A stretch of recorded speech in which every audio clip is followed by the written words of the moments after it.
Well, I was very pleased with the win tonight. Certainly in every game, there's going to be things, especially early in the season, things that you got to do better. And we're a long way away from where we hope to be. But the good thing is you want to learn from winning. And I thought we did a lot of good things to get the 16-point lead. And we started fouling. That's where the game turned. Early in the second half, I think they got into the bonus. You guys will look it up, but it was close to 15 minutes, 14 minutes they got in the bonus. And then we had some silly over-the-back fouls, loose ball fouls. And now all of a sudden 16 goes to 14, to 10, to 8. And they start smelling that they're in the game. And we have to do a better job of playing without our hands, playing with our bodies, keeping the ball in front of us. And but that being said, there was an enormous amount of game pressure, and you guys know that. When a team that is a so-called underdog in a game, and all of a sudden they got a lot of momentum, they got nothing to lose. It's a 3-point game. Things are tight. I thought we made some big plays. McIntosh was sensational. Thought he was a big-time player tonight. I mean, he made every play for us. Obviously the 20 points, but the 5 assists, the 5 rebounds, the 4 steals, and only 1 turnover, for us. And they pressed us the whole second half. For us to only have 7 turnovers in the game, I thought was huge. And 4 of those were from Alex, 2 of which were moving screens. And I think one of Taphorn had a moving screen. So 3 of our 7 turnovers were moving screens, and 2 were out of double teams in the post. So really, and our ability to take care of the ball out on the perimeter was huge. I thought Lumpkin's 3-point play was a big play to put us up 6. Some guys walked up, made free throws. Alex had a couple tip-ins. I thought Van Zegren's minutes were big with Alex in foul trouble. I thought he had a lot of energy tonight, gave us really good minutes, and it was a good win. It was a good win. We're excited to get this win. People might not think it's that hard. It's very hard to win at this level, no matter who you play. And you guys are seeing this year more than ever, the parity is out of this world. Every team is good. So we got to get a lot better. There's no question, but we're not going to apologize for winning the game. I'm really excited about that. And it sets up a big-time game for us on Friday night. The team coming in here on Friday is a high-level team. They're a team that most likely will be in the NCAA tournament. They have a kid who many people feel is the best player in the Ivy League since Jeremy Lin. And everybody's going to be thinking about what we have in Kansas City. But really, when this schedule came out, I knew this game on Friday, if we could take care of business these first 2, I knew this game on our home floor was going to be a huge test for us with Columbia coming in here, and especially with us on 1-day rest. So we got to get rested. We got to get our game plan in tomorrow. And hopefully everybody can come out on Friday. We can get a great atmosphere because the team coming in here is a high-level team and one that we're going to have to play really well to beat. So open for questions. Yes, sir. Falzone has 33 points in his first 2 games for you guys. Are you at all surprised by how quickly he's really become a focal point of this offense? I was hoping he would. I mean, I knew his shooting was going to be there. Like I said, I'll say, and even though he missed a couple, he's as good a shooter as there is in college basketball. I mean, he just is. When his feet are set and he's got deep range at 6'8", he's a weapon for us, and we have to continue to look for him. I thought he got 3 threes early, and then he went for a while without getting a shot, and especially when they were in that zone. I thought we could have found him a few more times. And then the thing that you guys are seeing about Aaron, though, is he gets on the offensive boards. He had a great drive and hit a floater. He had a tip in there late in the game. So he's not just a one-trick pony. He can really shoot, but he can do other things. And he's added a dimension to us out there on the floor. And, the more we play with him, I think the guys will better use, how to use them. And obviously we'll be running things to get him shots, especially as the season goes on more. The way Bryant really took over in the second half, where do you maybe see this game ranking in terms of his best performances since he's been here? Oh, it was right there. I mean, I think the other one that really stands out to me was at Maryland, even though we lost. I mean, he was fantastic at Maryland last year, and it was unfortunate we didn't finish the deal. But I actually thought last year that was his best game, even though we lost the game late, and especially playing against a guy like Trimble. But, I thought the other things he did, I mean, it's got to be I don't know if he's ever had 4 steals.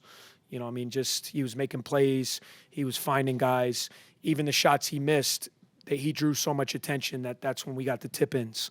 And him finding Sanjay was a great pass. And I just thought he was sensational tonight. And, we got to get Trey going, and I know he will get going. We need to have both cogs of our backcourt playing well, especially when we play good teams, and that's hopefully Friday will be the night for him to break out.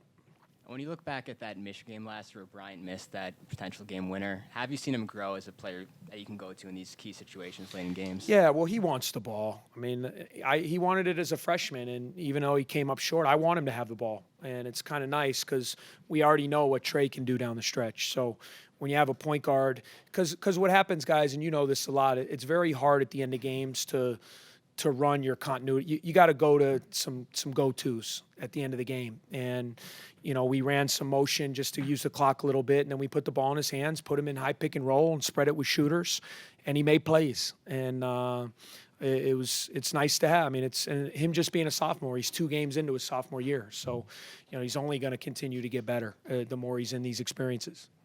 You guys forced 10 turnovers in the first half and then scored 16 points off of them. How important was that? And then also second half, you only forced 4. Yeah, I mean, part of that was them.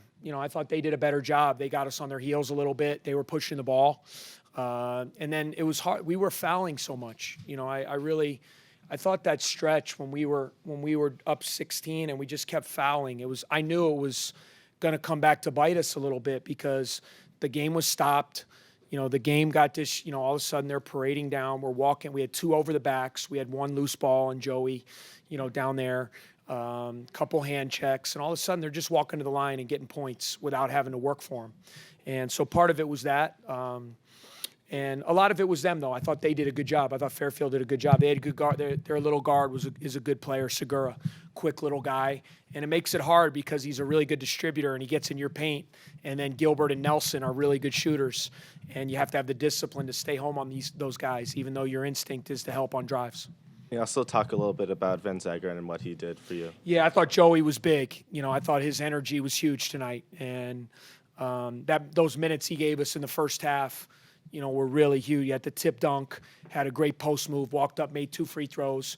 And then the second half, him and Alex both being in foul trouble, we just had to manage that, the whole second half. We were doing some defensive subbing late in the game, getting Joey in on defense and then getting Alex in for offense. So I think you're starting to see, even Ola gets 11 and 5 and Joey gets 6 and 2. So, from that position, you get 17 and 7. That's a good night, and hopefully we can get over 20 and 10 every night. That's the goal, over 20 and 10 at that position every night. So from that 2-headed monster. What about Dempsey's shooting performance? You mentioned that you wanted to get his confidence back. Is there anything that's going on that you think? No, I mean, I just think he just got to have one of those games where he breaks out. I think, he hasn't gotten it going yet, and I'm not worried about it. I know what Trey can do. He's a senior, and I know he's going to be there. That's why it was great to win with him going 4 for 16. It's really good to be able to win the game because I know he's going to come, and that's only a matter of time. So I'm not even worried about Trey. He's going to be there. Played only 12 minutes in the first half. Was giving him a little bit of rest there early on. Key, do you think, coming down the stretch? Yeah, I mean, he was in foul factor? trouble, so that's why I had to take. He had 2 fouls, so I would have played him more. But in hindsight, it ended up being a great thing because it kept his minutes and it kept him fresher down the stretch. And again, I think you saw, I'm trying to utilize if there's a dead ball a minute before a timeout. We got to be. Him and Trey are going to play a lot, so I got to be strategic about how I try to find rest for those guys. Sometimes you may only get 1 or 2 minutes of rest, but you actually rest for 5 minutes because there's a long media timeout. So things like that, as we continue to learn our team more, we can get them a little more rest. Again, like I said, I'd like to have him at 31 was a good number. I'd like to have him at 31. I think it gives him a chance to be fresh the whole game. You guys came out a lot more aggressive, it seemed like, in the second half. There was a couple of times in those first couple plays, Aaron and Brian attacked the rim right away. Yeah. Was that something that you wanted to see going into the second half, or was that just what they saw in the game? I did. I thought we were settling a little bit, and sometimes you hit shots early. It can be a little bit of fool's gold. You get jump shot happy. And with the way the game was being called, with the new rules, you have to drive. The new rules, they're going to reward hard drivers. You guys are seeing it. We can say it's frustrating and all, but there's they want to clean up the game. And so guys that can get in there and draw contact, and we have to do a better job of using the new rules to our advantage, especially a guy like Bryant because he's an automatic free throw shooter.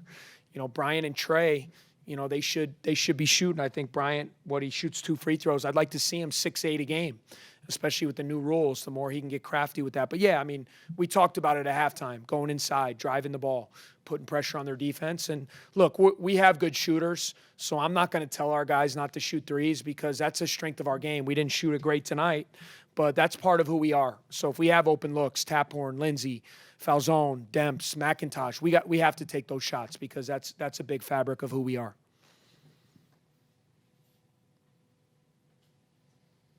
A couple questions. First, offensively, midway through, probably a little bit past the midway point in the second half, it kind of seemed like the ball kind of stopped in Trey's hands a few times. Do you think that was a matter of him forcing it when the ball kind of just stopped at the top? Yeah, maybe a little bit. Yeah, maybe a little bit. I'll have a chance to. I think you could be right. I'd like to see a little bit more ball movement. I mean, for us, we have to move the ball. You know, that we're not a team that has guys that can just ISO and go. So I'll look at the film, but there's a good chance, at times, especially he wanted to get going. So I'm sure he was looking for, and we're telling him to drive. So, you know, I think it goes hand in hand a little bit, but there's no question for us. We're at our best when we're moving the ball and we're going side to side. We're getting the defense moving. You know, that's more of how we play, and that's how we're going to have to play against good teams. And then defensively, what did Lumpkin do to kind of make it tough on Gilbert?